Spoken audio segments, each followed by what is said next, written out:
আমাদের সনাতন ধর্মে গুরুকে সবার উপরে স্থান দেওয়া হয়েছে।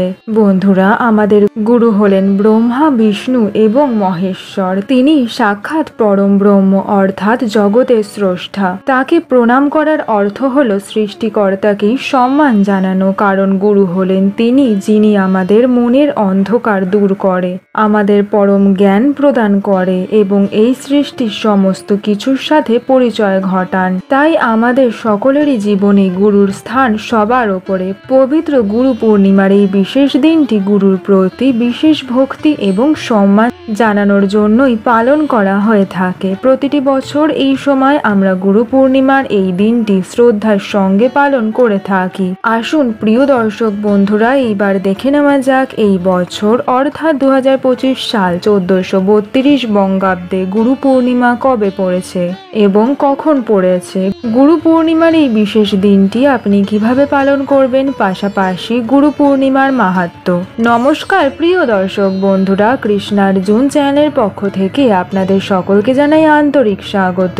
2025 সালে 1432 বঙ্গাব্দে এই গুরু পূর্ণিমার দিনটি বছরের অন্যতম শ্রেষ্ঠ পূর্ণিমা হতে চলেছে, কারণ এই পূর্ণিমা সংঘটিত হতে চলেছে আগামী বৃহস্পতিবার দিন। আর বন্ধুরা, এই বৃহস্পতিবার দিনটিকে মা লক্ষ্মীবার বলা হয়। সেই কারণে এই বছরের এই আষাঢ়ী গুরু পূর্ণিমার দিনটিকে লক্ষ্মী পূর্ণিমা হিসেবেও অভিহিত করা হয়েছে। তাই এই দিন আপনি বাড়িতে যে কোনো কাজই করুন না কেন সেটি নিশ্চিত রূপেই সফল হবে।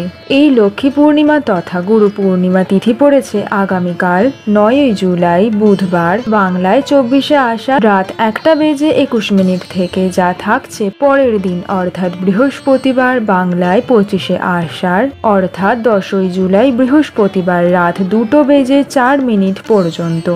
যেহেতু গুরু পূর্ণিমার উদয় তিথি বৃহস্পতিবার সম্পন্ন হচ্ছে, তাই এই বছরের গুরু পূর্ণিমা সংঘটিত হবে বৃহস্পতিবার। গুরু পূর্ণিমার উপবাস পালন সমস্ত কিছুই বৃহস্পতিবার দিন সম্পন্ন করতে হবে। এই গুরু পূর্ণিমায় যদি বাড়িতে শ্রী শ্রী সত্যনারায়ণ ব্রত আপনি রাখতে চান এবং মা লক্ষ্মীর পূজা সম্পন্ন করতে চান, তাহলে সেটি এই বৃহস্পতিবার দিন সন্ধ্যা 6:19 থেকে রাত 7:59 মধ্যে সম্পন্ন করবেন। এই সময়টি সব থেকে শুভ হিসাবে গণ্য।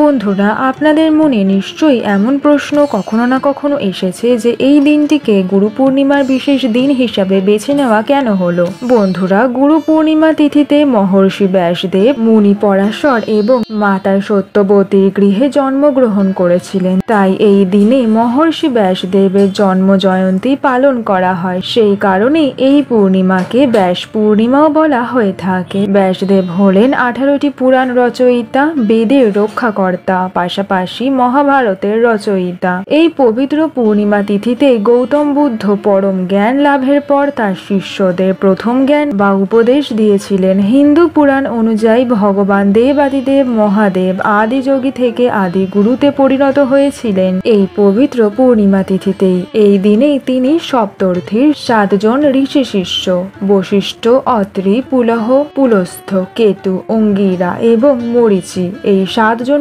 ঋষিকে মহাজ্ঞান প্রদান করেছিলেন। পাশাপাশি বন্ধুরা, জৈন ধর্মে মহাবীরও তার শিষ্যদের উদ্দেশ্যে পরম জ্ঞান প্রদান করেছিলেন। অর্থাৎ বন্ধুরা, বিভিন্ন দিক থেকে এই গুরু পূর্ণিমা তিথি যথেষ্ট গুরুত্বপূর্ণ। এই দিন সব থেকে গুরুত্বপূর্ণ করণীয় হলো গুরুর পূজা করা, গুরুর প্রতি সম্মান এবং শ্রদ্ধা নিবেদন করা। বন্ধুরা, আমাদের ধর্মশাস্ত্র অনুযায়ী আমাদের প্রত্যেকের জীবনে প্রথম গুরু হলেন নিজের মাতা এবং পিতা। তাই গুরু পূর্ণিমার দিন সবার প্রথমে যাকে সম্মান এবং শ্রদ্ধা নিবেদন করা প্রয়োজন তিনি হলেন মাতা এবং পিতা। এই দিন সকাল সকাল ঘুম থেকে উঠে স্নান সেরে নিজের মাতা পিতাকে সবার আগে প্রথমে প্রণাম করুন এবং তাদেরকে আপনার সাধ্য সামর্থ্য অনুযায়ী কিছু উপহার দিন। বন্ধুরা, পিতা মাতার আশীর্বাদ বাদে জীবনে কখনোই সফল হওয়া যায় না। বন্ধুরা, যদি আপনার পিতা মাতা জীবিত নাও থাকেন, তাহলেও এই দিন মাতা পিতার ছবিতে অবশ্যই ফুলের মালা পরান এবং তাদের পায়ে একটি ফুল নিবেদন করুন। যার কাছ থেকে আপনি দীক্ষা নিয়েছেন সেই গুরুর উদ্দেশ্যে আপনি কোনো উপহার অবশ্যই নিবেদন করুন এবং তার কাছ থেকে আশীর্বাদ প্রার্থনা করুন। বন্ধুরা, যদি আপনার কোনো গুরু না থাকে তাহলে আপনি আপনার ইষ্ট দেবতা বা ইষ্ট দেবী দেবীর উদ্দেশ্যে পূজা করুন। অর্থাৎ আপনি যদি ভগবান বিষ্ণুর ভক্ত হন অথবা মহাদেবের ভক্ত হন তাহলে তাকে গুরু হিসাবে এই দিন পূজা করতে পারেন। সমৃদ্ধি লাভ করতে এই দিন অবশ্যই মা লক্ষ্মী এবং নারায়ণের পূজা করুন। পূজার নৈবেদ্য হিসাবে একটি নারকেল অথবা নারকেলের তৈরি যে কোনো ভোগ অবশ্যই অর্পণ করুন। প্রিয় দর্শক বন্ধুরা, ভিডিও সংক্রান্ত আপনাদের যদি কোনোরূপ কোনো মন্তব্য থাকে অথবা কিছু জানার থাকে কমেন্ট সেকশনের মাধ্যমে আমাকে অবশ্যই জানান। ভিডিওটি যদি আপনাদের উপকারী মনে হয় লাইক